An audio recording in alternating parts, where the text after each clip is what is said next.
Welcome back, STSC Scholars. It's me, your instructor, Cherie Lopez, and we're about to start Unit 3, which is one of my favorite units to cover, and that is over personal finance and financial aid. So that's a unit you guys should really get excited about because this is how we're going to figure out how to pay for college. So we've already explored campus resources in Unit 1. We've already addressed how to help college fit into your personal lifestyle and everything like that. Now we got to figure out where's this money going to come from. So what we're going to do is we're going to look at the assignments that are in Unit 3 first. I'm going to show you guys an external budgeting resource that I like to use in my in-person classes that you guys can test out. Because I know some people are living on their own and they have their own budgets, and some people are still living at home with mom, dad, or a parent or guardian, and they might need some help with learning how to create that budget if they're living on their own, especially for that first job after graduation. And then I'm also going to show you guys some information from some of the area universities and what type of financial aid they offer. So let's get to it, all right? Show me the money. Okay, so personal finance and financial aid. Why is this important? So this is extremely important because I addressed this at the very end of Unit 2. We want to make sure that as you guys graduate and you earn your respective certificates, or both, that one, you don't dig yourself into a big financial hole, and secondly, we also want to, as you move up the chain, so like if you've gotten promoted or you're making more money or if you've started your own business, the lifestyle creep doesn't creep in so much that it puts you in a worse financial position than you were when you first came to us.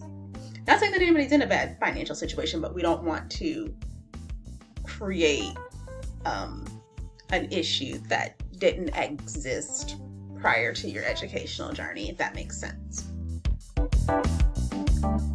So one of the things that we're going to do is we're going to kind of look at what your knowledge is of financial aid. And financial aid is just the big umbrella of the different resources that are available to help you pay for college.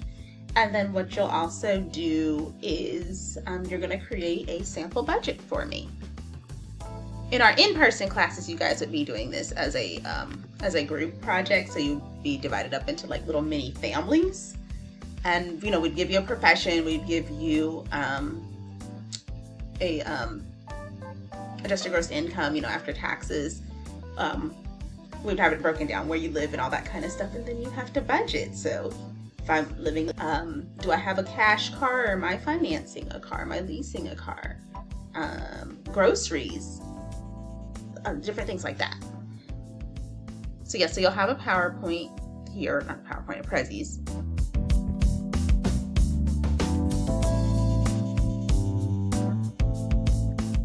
Which has to do with planning and your future, which is right here. So it's going to open up in a new tab, which you guys already know how that works. But then if you go back through, and remember, I'm going into this from the modules tab, then you'll have your creative budget worksheet. So this is another Microsoft Excel document. So we're trying to get you guys some practice in with Microsoft Excel. And what it will do is it'll open up in Microsoft Office 365. You can also use Google Docs as well.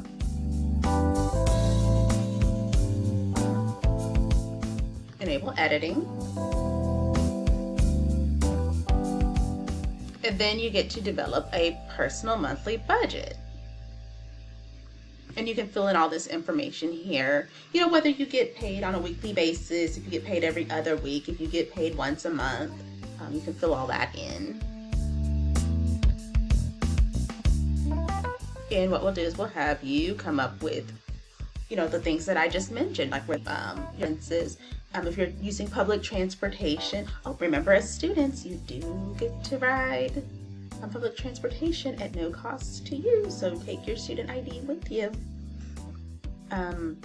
If you have any type of credit cards, if you have medical expenses that you're paying for, if you have a car needs a little bit more than gas. You've got maintenance, you've got your personal items to buy,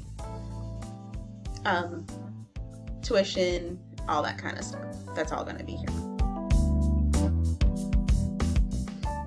Yeah, so you can see here that this would be like the first paycheck. This is the second one. If you only get paid once a month, you can just put in one. And I've seen people do this different ways. So there's a sample budget right here on tab 1.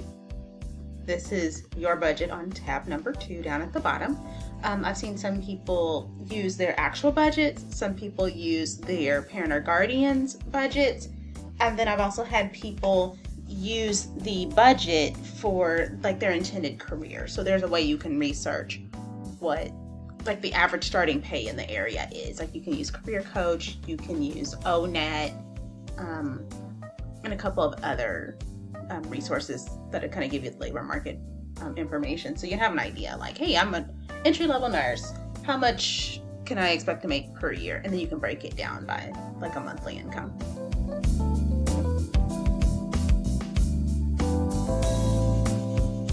So there's that. And then what you guys will do is you'll upload that for me and we'll look at it. Okay, so then this is your financial aid tab with plenty of hyperlinks in here that, go over how to fill out the FAFSA, when that application is typically due. So that's another thing you guys are going to be working on before class ends. Yeah, a lot of stuff happens in October. It isn't just midterms for your other classes. So you'll have that to work on. So on your financial aid quiz, these links right here are going to help you research that information. And then you'll have your quiz here. It's similar to the Campus Resources Scavenger Hunt. So it's 10 questions, same rules as before. You'll have your responses that you fill in. Some of them are multiple choice, some of them you have to type the responses. I'll review them after the system grades them because I know Canvas is. So sometimes it can be case sensitive, some punctuation, Canvas doesn't like it, can't read it. So don't worry, I'll check it. And then, as always, you have 2 attempts to do this, and I will keep the highest one.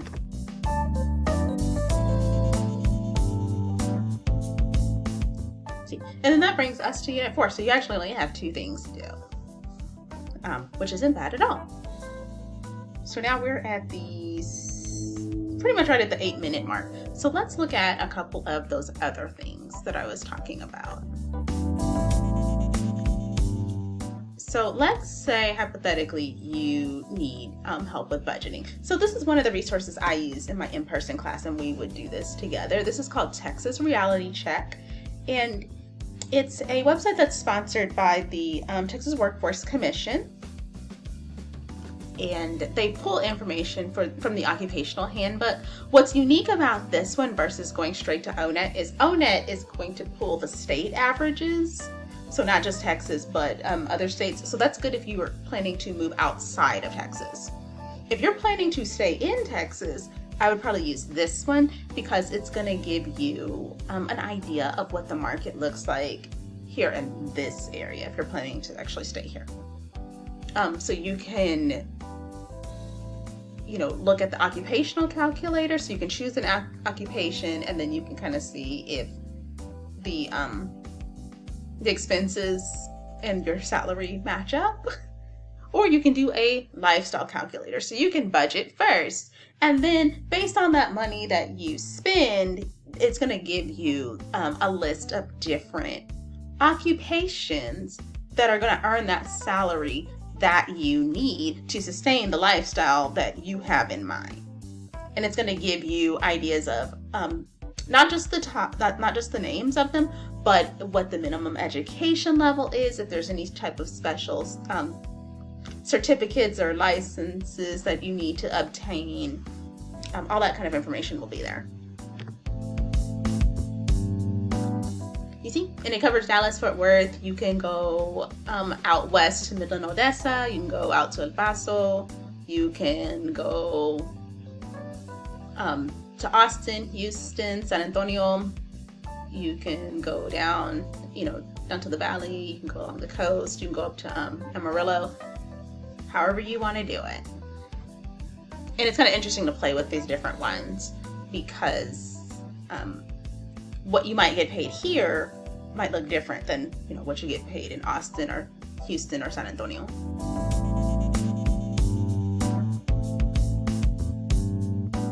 So let's say you did Fort Worth. I'm just giving y'all just a quick view.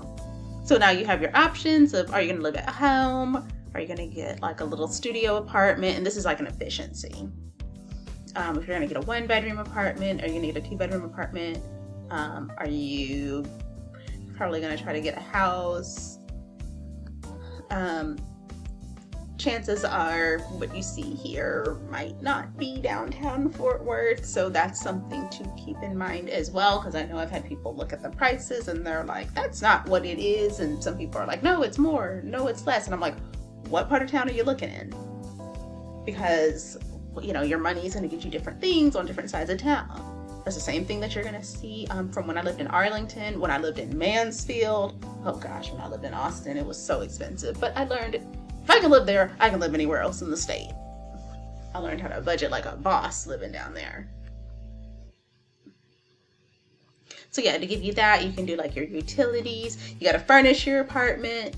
And then you'll have other expenses that you have to come up with. So not just like your toiletries, like, hey, I need to buy shower gel and toothpaste and shave gel and hair products and all that kind of stuff. One of the things that actually caught me off guard when I graduated, given the industry that I worked in and needing professional clothing, dry cleaning. Because I had meetings and conferences and things like that to go. Yeah, I was able to find inexpensive clothing. Working for TCC, for example. Okay, y'all already know I'm 4'10", and at that time I was maybe 100 pounds, about the size of a 12-year-old. So 25 years old, trying to find grown-up clothes. So did anything fit off the rack? No. What did I have to do? Get alterations. And sometimes the alterations cost more than the item I've purchased. Trust me, that has happened, where I bought pants and paid $40 to alter them, and then I still had to get them dry cleaned. And I wore those pants until those bad boys fell apart. So yeah, hashtag petite girl problems. What can I say?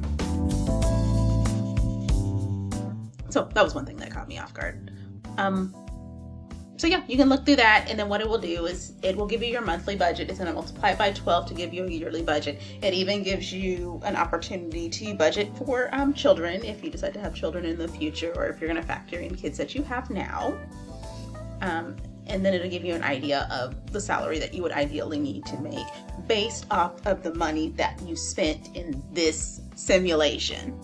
I know it's different because my brother was the first one to say it, and he was like, it doesn't cost that much. I have 2 girls. And I'm like, who also have older sisters, and you have hand-me-downs and all this other stuff, versus with my little one, she's by far the youngest in the family. I was the last one to have kids. I can't get hand-me-downs from anybody. All her stuff is brand new. So even though he had 2 kids versus my 1, I'm spending a lot more because I don't have anybody to get stuff from. Like, the next youngest kids in our family are all school age. So there's a difference. And he's like, yeah, I didn't think about that. And I'm like, yeah. I was like, Sophia doesn't have anybody to get anything from. The next youngest kid in the family is like 9. She's 2.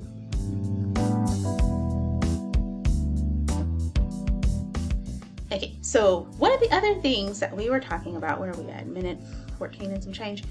Scholarships. How are we going to pay for this fancy sheet of paper that I need to have for this job? So financial aid is the umbrella term. When we talk about financial aid, we are referring to scholarships, we are referring to grants, we are working to work study, which I don't know if you guys saw that email. They are raising the salaries for the student workers to $15 an hour. Y'all have fun with that. That's going to be awesome. Versus the $7 an hour I made. So 15 is going to be great. So that's called work study. So some of those positions are paid through financial aid. Other ones, the departments pay for them. Like if you're a student worker.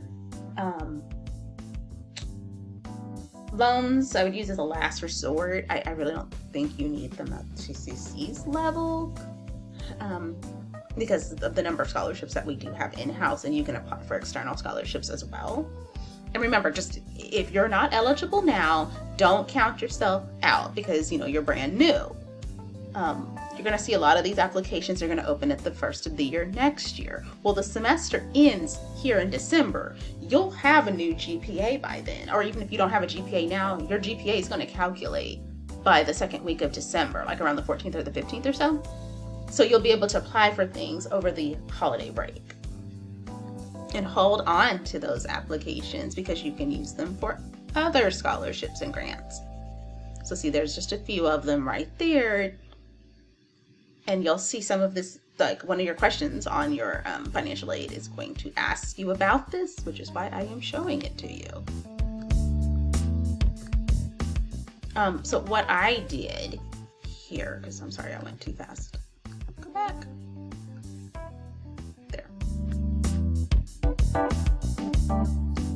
Is I went to visit the scholarship page on the TCC Foundation website. So I clicked on this hyperlink. It opened a new tab.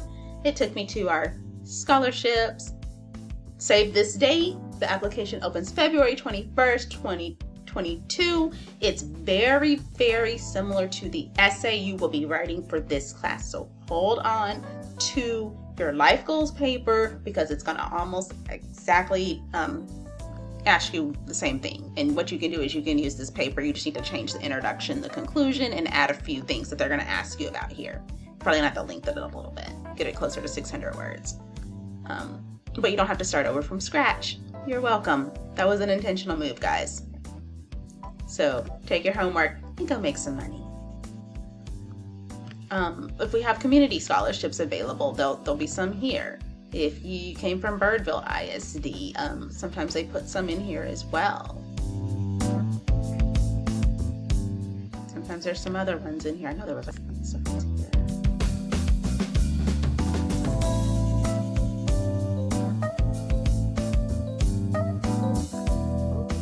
And there it goes. So for people that are really, really good at math, there you go. There's one right here. So we got a Building the Future. The bowling math competitions are normally a pretty good size scholarship too. The $5,000 will pay for a lot of programs in full for TCC. Like, TCC's not going to really run you $5,000 a semester unless you're doing like the pilot program, like to be a commercial or helicopter pilot. Everything else is going to come in under that, like even the healthcare programs. Like it shouldn't be close to that for the most part.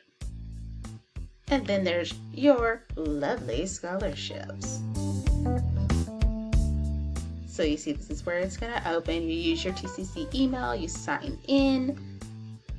I'm in Google Chrome. There's some of the different scholarships that are available. There's going to be general scholarships. There's scholarships available for your certificate programs as well as your degree programs.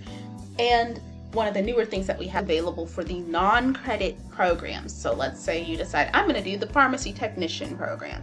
I'm going to do central sterile processing. I want to do, what's one of the other ones?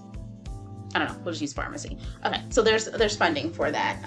Actually, one of the supervisors that I had who managed continuing ed or community and industry education at that time, he left that money on his way out when he was retiring.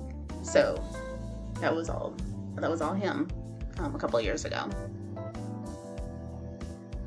Oh yeah,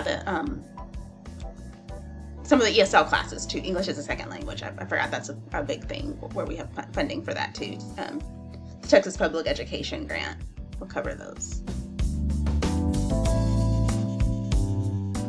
And see, some of these are from external partners as well. So like Chase, like the bank, They donate scholarships pretty much every year to us. Actually, some of the classes I taught, they funded a lot of those classes, so my students didn't have to buy materials for those. So like the United Way, there's some teaching ones because I know I have future teachers. There's the police department. I know I've got a future police officer in my class.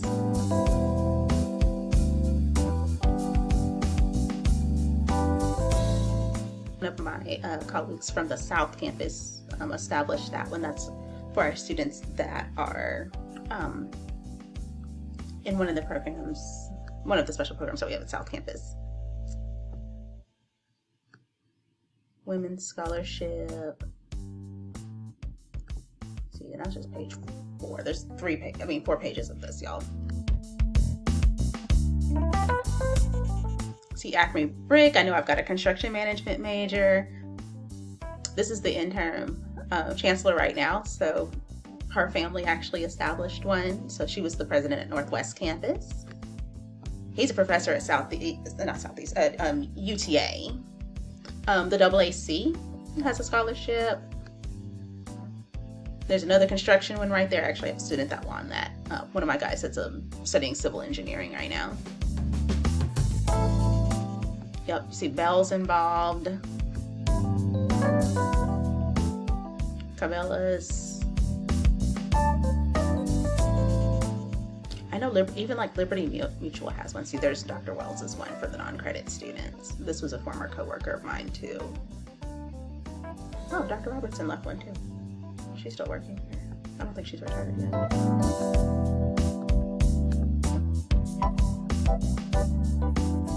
There's something I'm looking for in particular that I wanted to highlight. You have Dr. Brody, Dr. Carrier, Dr. Arledge. Oh my gosh, how long have I been here? Because I recognize all these names. I'm like, I know all these people. And this is actually one of my goals too, is to leave a legacy behind for you guys too. So when I get in that position, I'd like to leave a scholarship behind for students too.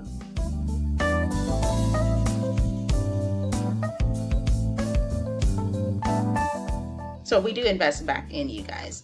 And a lot of the full-time people, so when I was still full-time last year, a lot of us donate to these scholarships to keep them going on a monthly basis. Like they take them out of our paychecks. And that's something that they really emphasize because we wouldn't be here without you guys. So a specific family may set it up, but a lot of times it's the full-time faculty and staff that keep these scholarships going and keep them funded. You see right there, there's one for working students. There's plenty of healthcare ones. So like teachers, you guys will have like your own set of scholarships. The healthcare students, you'll have your own. Nursing, you specifically have some nursing ones. And I saw, some of my technical students, you guys have your own. So yeah, there's a lot in here to kind of choose for. See, there's some of the nursing ones right there. And it's one of those things, remember, you get grades every semester. So again, if you're not eligible right away, then, give it another semester, and you might be eligible then. And you see these amounts vary. So $500 here, $1,000 here. This one's actually pretty good. Fall, spring, and summer, $1,000, And this is money you don't have to pay back. It is a gift to you. It is earmarked for this purpose. We have to spend it for scholarships. This goes to you. And I would check your email pretty soon because sometimes they open up the scholarships again in October. All roads lead to October, right? For you guys to apply. Now, what I wanted to show you is some of the area universities and some of the scholarships that they have. So, for example, Texas Wesleyan transfer scholarship. Hey, they increased this. And you can increase your award by $2,000. These are transfer scholarships. You're awarded this just for submitting an application to go to the university. So not doing a separate application. Oh, I gotta write all these essays and all that stuff. This is literally just to graduate across the stage from here and go over there. You're automatically considered. which is pretty awesome that, you know, you're walking in the door with that. And you see, it's in your best interest to, you know, do a little bit more than C is for college, or C's get degrees. Because, yeah, they do, but you're leaving money on the table otherwise. And keep in mind, like, you know, we have the honor societies, like Phi Theta Kappa, also known as PTK. A lot of the universities offer scholarships for that. So we have one, and then they have some too. Texas Women's, there's some of theirs. Look, 5,000, 1,275, 1,000, 1,055. And there's more down there. How many pages do they have? Boom, 13 pages worth of scholarships, money you don't pay back. UT Arlington. So you got plenty of scholarships here. So merit-based ones, this is on how you do in your grades. So again, not just C is for college or C's get degrees, you know, you've got to come with it. And you can see there's some of the money. This is a transfer scholarship. Double check the requirements, because I know at one point it was only awarded to students that came in the fall. So if you were trying to start school there in January or over the summer, you wouldn't be considered for it. And most of you guys don't leave that money on the table either. And I've seen people do that because they were in a hurry to go. And I'm like, you're going to take out a loan just so you can start school in January when you can wait until August and they're going to give you that? I wouldn't do it. I know you're excited, but you know, taking out a $30,000 loan versus the free money, I would wait for the free money. This is UNT, University of North Texas. See, they have a whole section up for transfer students as well. For my lovely teachers, this is Texas Tech. Texas Tech is in Lubbock, Cherie. Why are you showing me this? Because they have a very awesome teaching program that is here where they're recruiting students. The Tech Teach program. So you don't even have to go all the way to Lubbock. They're recruiting people here. And they have scholarships set aside just for that purpose as well. Pretty substantial ones.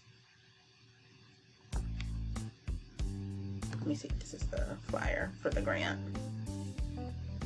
So we like grants too. The only way I've seen people have to pay back scholarships or grants is if they are awarded the money in advance and then they don't come. So you don't want to do that, like where you sign up, they award you money, and then you're like, never mind, I'm not going to come this semester, and then you pocket the money. Don't do that. This is government money. Don't get yourself on that list. If you do, I can't help you. You'll be like, I don't know what they did. I have the flyer for this, so this might be something I need to send out. Tarleton's on here.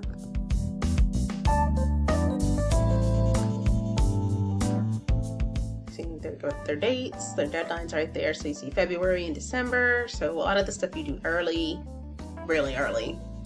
It can't be one of those decisions like, hey, I'm going to go ahead and go over here in 2 weeks. It doesn't work that way. I had to submit all my applications, apply for scholarships. I had 6 essays to write for UT Austin.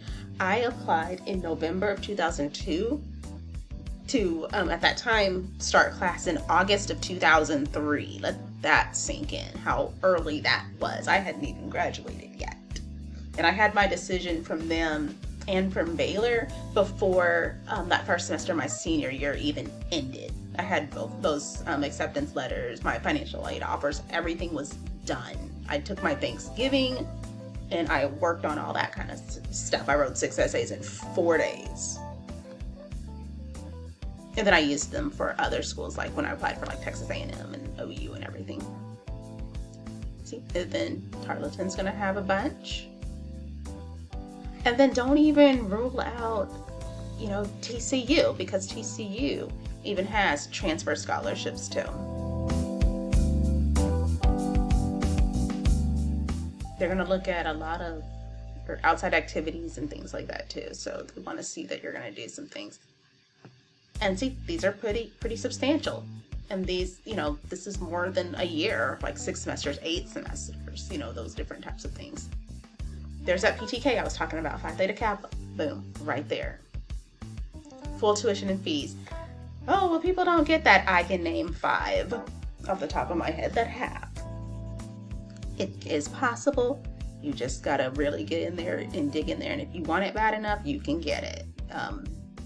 It's just you guys are gonna have to start now on getting that money because, like I said, it adds up. 500 here, 250 here, because a lot of people go for those big amounts. Like they're like, ooh, 10,000, 20,000, I'm gonna go get that. And they might award it to 5 people.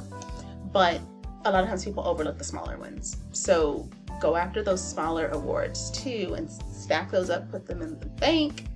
And that's gonna keep you from putting you into like a really bad financial situation for school. Also, you have other expenses that may come up with school. So a lot of your stuff, you're going to need supplies. Medical students, you're going to need tools, scrubs, all that fun stuff. Automotive, heating, air conditioning, things like that. Y'all need tools, welding tools. Not just books and the access codes, like, instruments, because your classes are hands-on. You're going to need that. You're going to need money for that. So you got to start planning for that now. And I think that's probably the gist of what I have for you guys today. So as always, if you need me, you know how to reach me. So you can email me, you can message me via Teams. I have it on my phone, so it'll pop up. You can message me in Canvas and smoke signals, whatever you need to do. Get my attention. I am here to help you. So hopefully this gets you excited about it. Again, this is something I'm very, very passionate about. So if you need some tips on, what you can do to kind of make those scholarship essays sparkle, let me know. I have some stuff that I collected from my previous classes that I am going to send to you guys to get you excited about that. So just remember, although continuing education is a big commitment, it is you're going to sacrifice a lot. You're going to probably have to budget creatively and all that kind of stuff. It doesn't mean that, oh my gosh, I'm going to owe $500,000 at the end of this. That's not the case, especially for you guys, because you started here. So, if you're going to continue on and get like a bachelor's degree and you're going to be at the next university, a year and a half, 2 years maybe, you won't be there long enough to rack up that kind of money. You shouldn't be. And just make sure that you read what you sign carefully. All right, so that's all I got, guys. I will see y'all in office hours, or if you need an individual appointment, hit me up. Take care and keep up the good work.